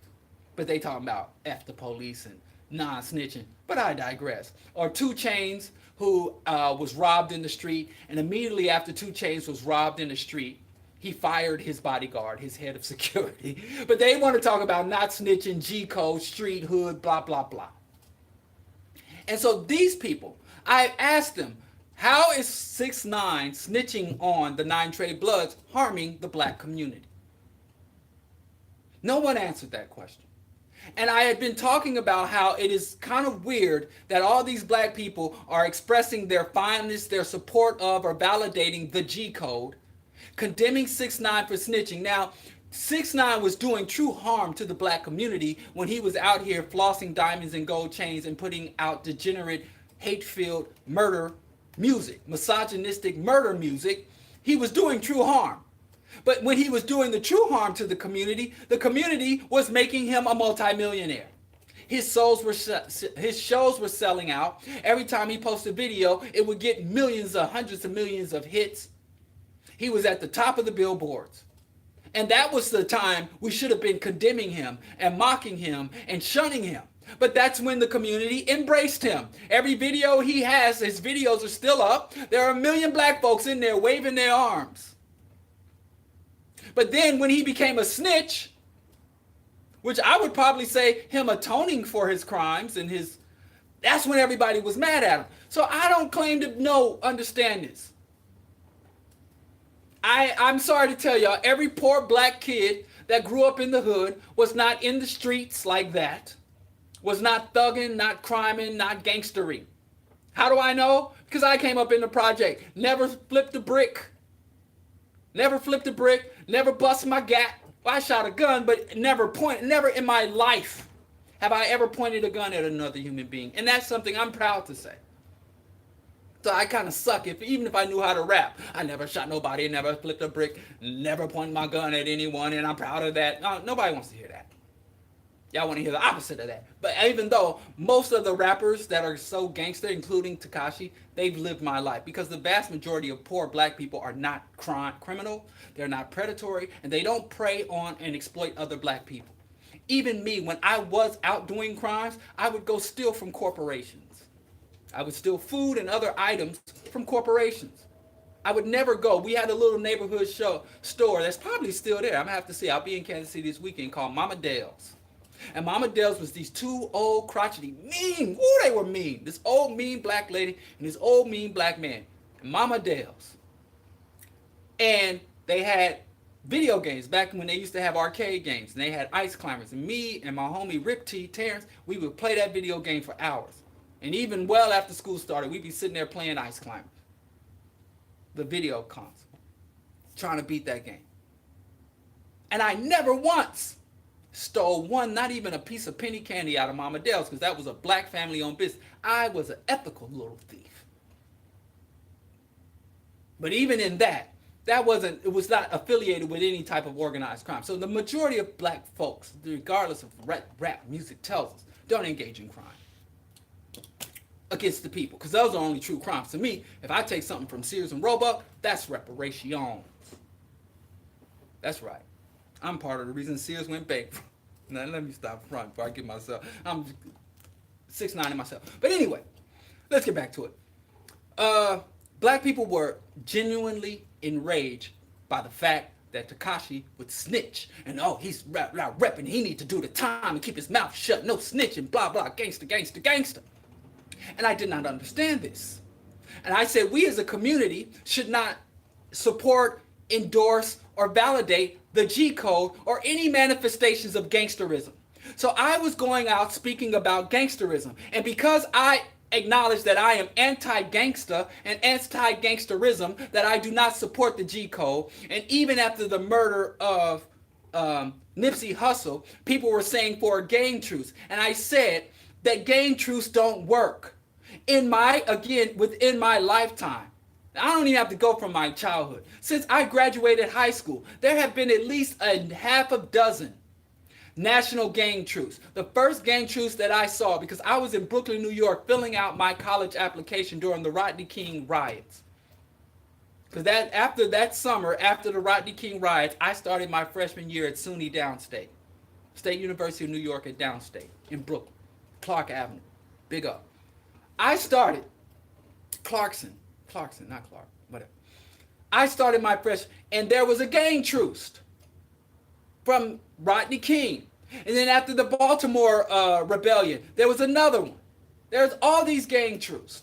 And I said, gang truce don't mean a damn thing. Because what a gang truce is, it says that gangs will not engage in violent,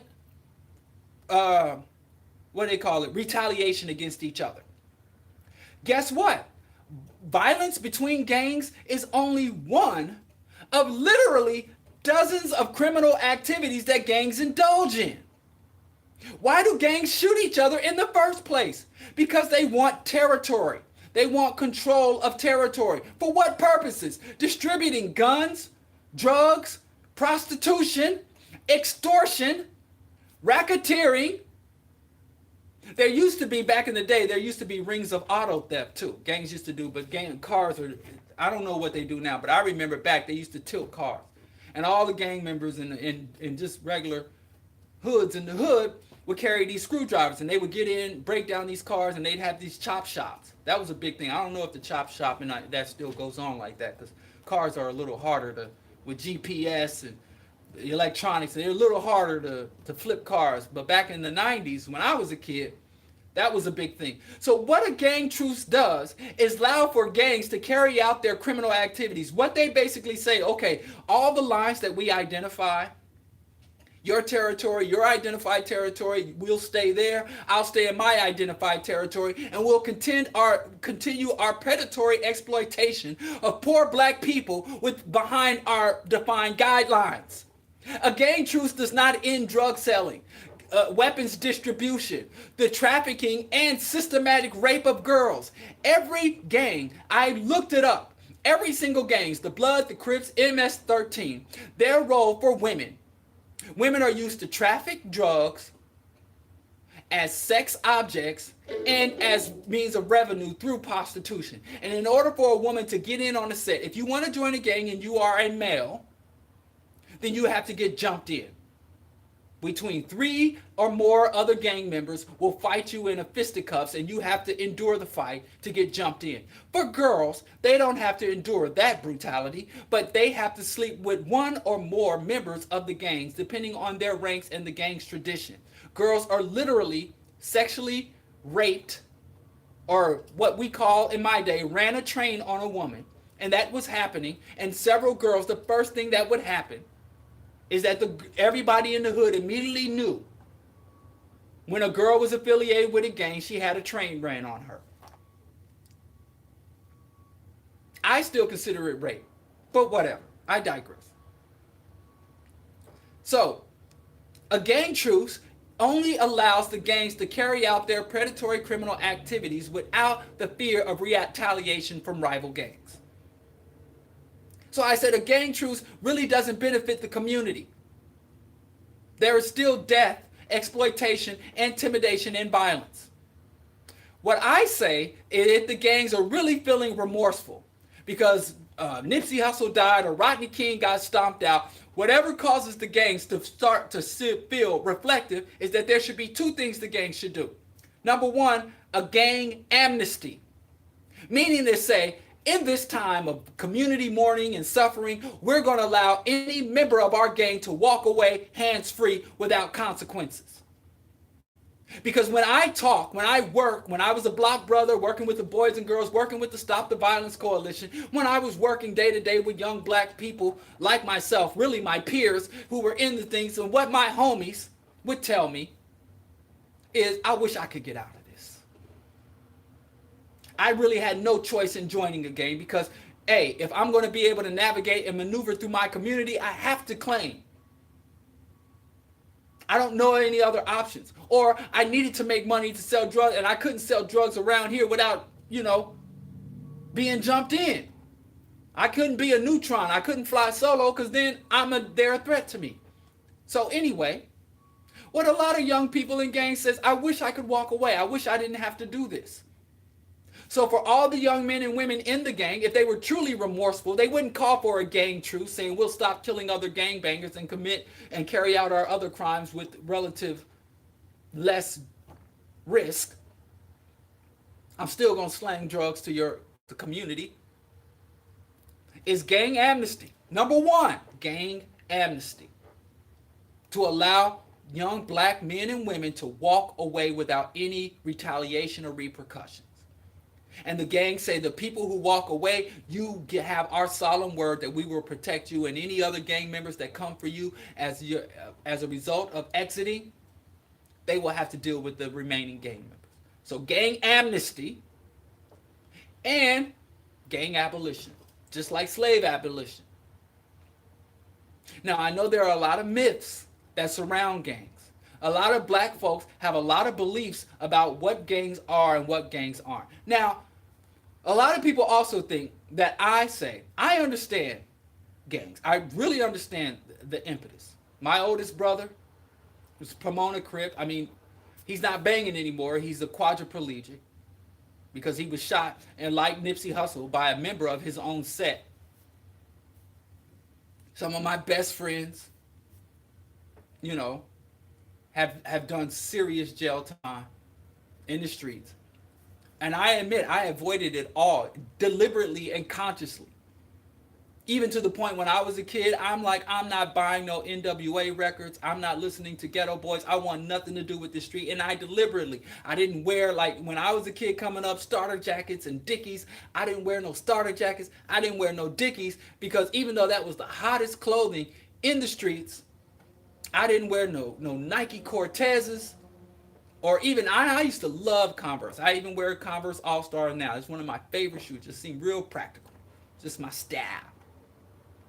But for a time, I wouldn't even wear Converse. So anything affiliated, I'm like the most anti-hood nigga you could ever deal with. And I made a conscious decision not to engage or represent that stuff. And it wasn't because I was scared. It's because I'm like, this stuff is dead. It's not pro-black. Early on, when I was 12 years old, I'm like, wait a minute. How are you telling me that this is a sellout? A black man in a suit is a sellout because he doesn't represent the interest of the community. He goes against what's best for the black masses. But the dude in the gangster and the pimp ain't a sellout. So very early on, I understood that you didn't just have to go off to Harvard and marry a white woman and move to the suburbs to sell your people out. You could stay right in the hood and sell us out every day face to face. And I wanted no parts of that. I wanted to be pro-black. I wanted to be positive. I wanted to be Afrocentric. And I always understood that gangsterism is anathema to black interest. So anyway, black people expressing this tacit or adjacent affinity for the G code and acknowledging that the G code is something that should be acknowledged and respected, and those that don't follow the G code should be decried, should be denounced, should be rejected. To some people saying that, some black artists saying, I would never record, I would die before I record a song with Takashi because he snitched. And I represent the G code, keep it 100. And Little Boosie is denouncing Takashi 6ix9ine when Little Boosie said literally out his own mouth, and it's recorded and it's on the internet in a Vlad TV interview, that black people are the worst people. And he said, all lives matter.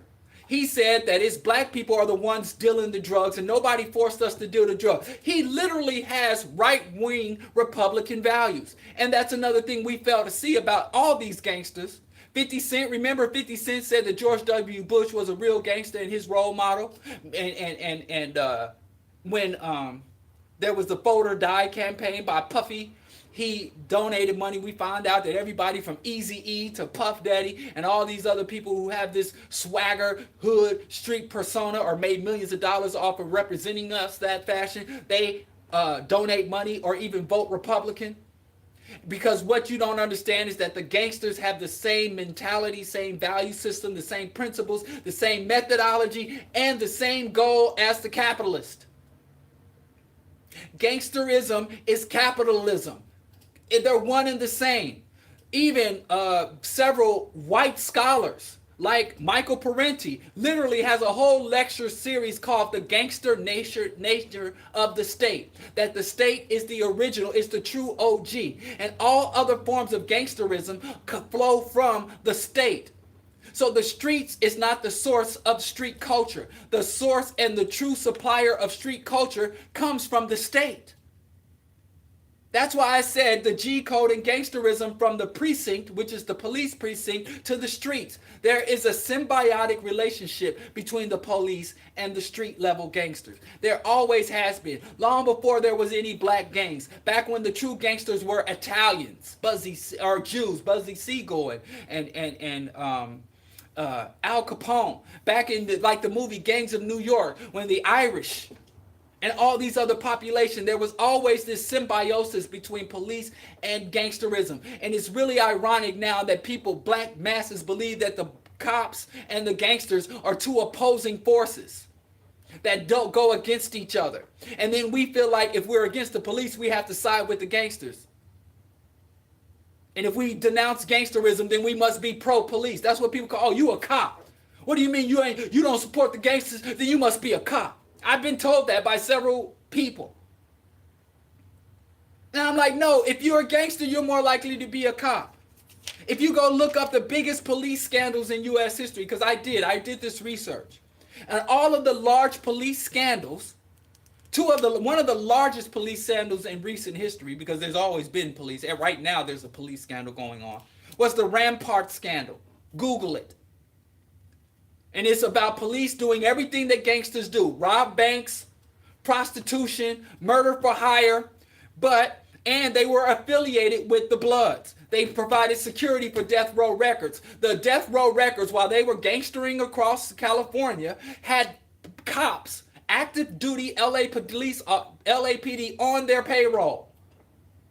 There's always been, you don't find gangsterism without policing. You don't find progressive policing without a high level of corruption and gangsterism. They feed them.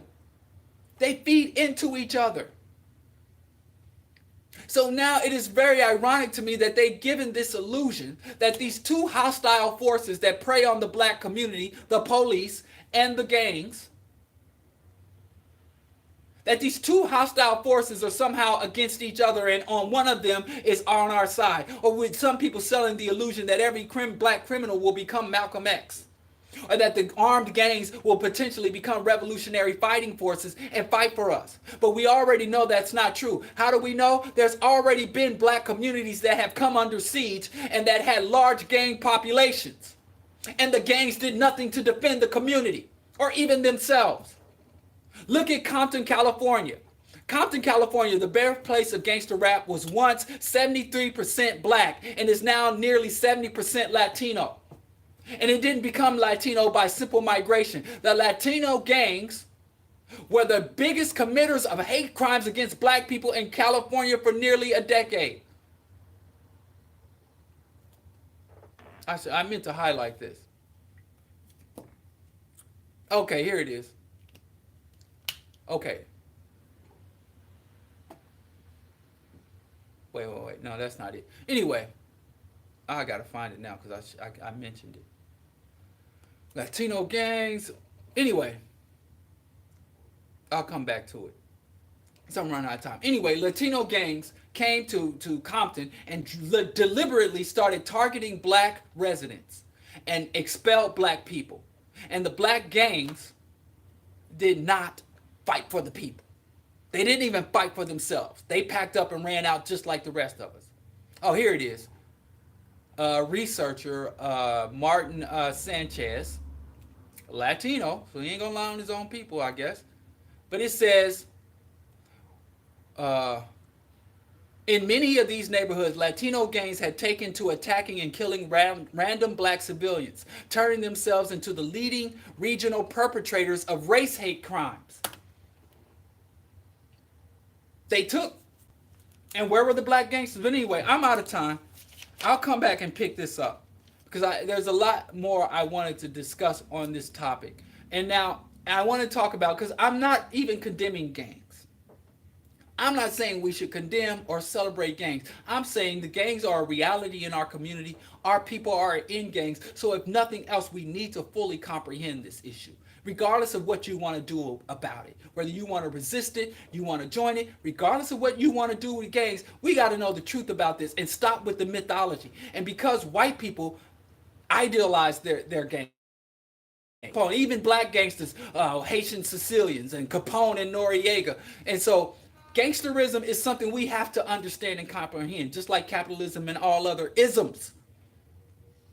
Because anything that we don't comprehend that is in our community is impacting us negatively. The only way to stop anything from impacting you negatively is the very first, before anything else, before you attack it or surrender to it, is to understand it. And that's what I'm trying to argue. Bro Diallo show. I'll be back Wednesday because I'll be out of town. I'll see Kansas City this weekend. Sorry I went a little over time, but I missed y'all. Apologize for my absence. But I appreciate you. Donate, contribute to the Patreon, all that. Y'all know the routine. Y'all know the internet stuff to do. Share, subscribe. Help get the word out. Bro Diallo Show, Q4 Radio, AM 1680. Again, I'll see y'all in Kansas City. I'm going to, if y'all want to come, when I'm in Kansas City, one of my favorite Kansas City is the World War I Museum. So if you want to go and tour the World War I Museum, one of the best historical museums in the country, according to my opinion, I've been to several.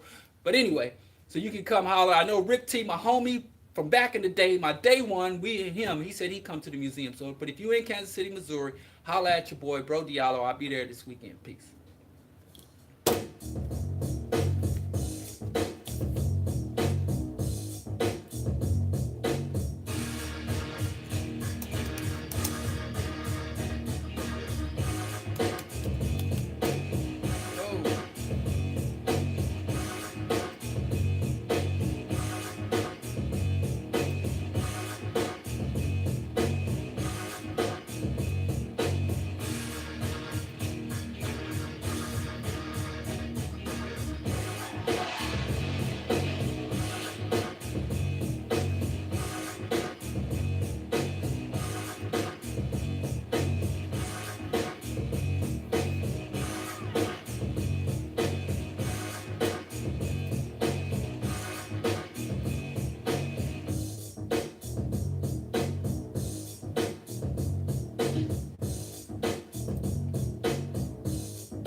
I didn't mean to have y'all stand there. I was just wrapping up, doing my wrap-up stuff. I didn't mean to have y'all watch me do that. Sorry about that. I'll see y'all.